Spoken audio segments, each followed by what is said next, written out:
From the Whitney to the Guggenheim and the Met, Jeff Koons' work is at most of the major art institutions, making the man and his creations contemporary classics. He's in such high demand that his 10-foot-tall balloon dog sold for $58 million at auction. It set the record for the most expensive work sold by a living artist.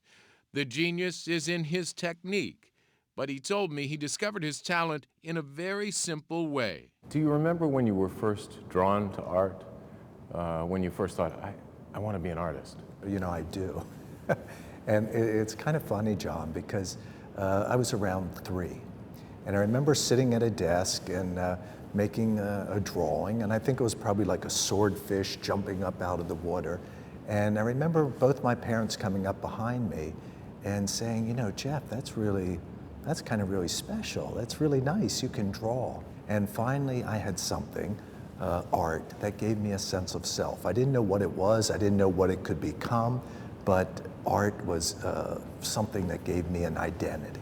Jeff Koons' career has been nothing short of extraordinary.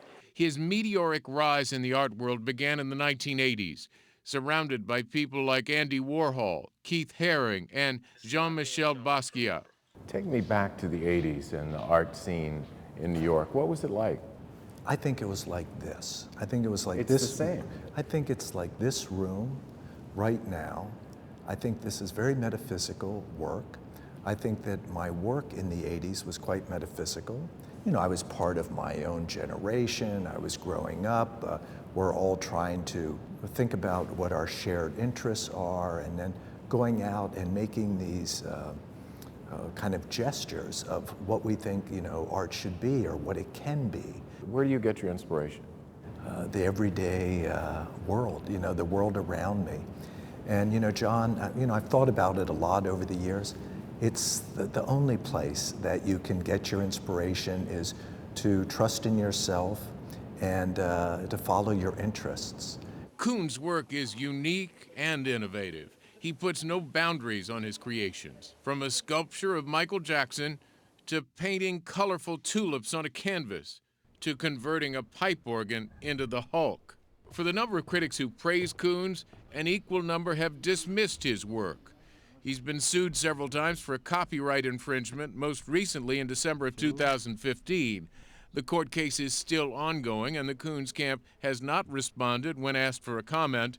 In 1992, he lost a case over copying a photographer's image in his sculpture, String of Puppies. The original image is on the left, and Koons' sculpture is on the right. Do you read critics? Do you like to read what they have to say about your work? You know, I try not to be naive about, you know, the perception of my work in the world. But you have to always strive to lead people.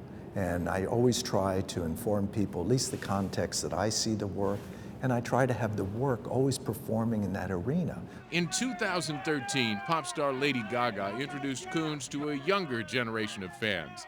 He designed the cover for her best-selling album, Art Pop, and she also featured him in her song, Applause.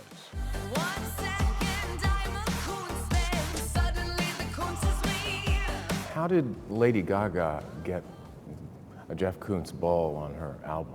Well, she asked me a couple years ago if I would be interested in creating an album cover for her. And it was around the time that I was thinking about working with the gazing ball, and I had already actually created some sculptures of the gazing ball. Today, Koons is overseeing an exhibition at New York's Gagosian Gallery. His gazing balls can be seen on display in front of recreations of the world's most iconic portraits. I gotta say, I'm drawn to the reflection.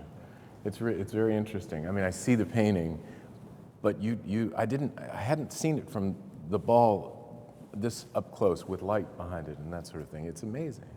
You know, this is informing you that this is about you. This experience That's what you said, and suddenly I'm looking at it. Yeah, it's about, this is something that's so accessible. It's a gazing ball. It's a lawn ornament.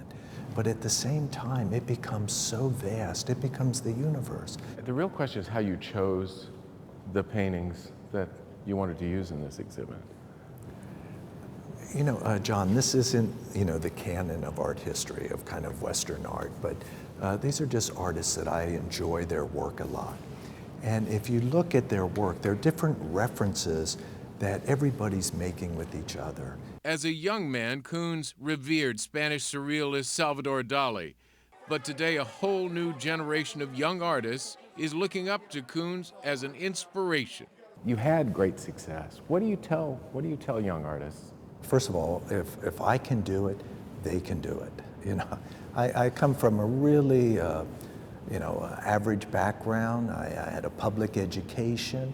At a certain point in my life, I realized that I had interest in more, that I wanted to participate more as a human being within, my generation. So I think I really became self-educated. And I embraced life around me. I wanted to be part of a group. I wanted to be part of the avant-garde. And then within my work, to the best of my ability, to lead, to set an example. First for my children and then for the community. It's really great to meet you and to talk with you and to have you share your thoughts about your work and your life. Thank you very much. Thank you, John. Thank you.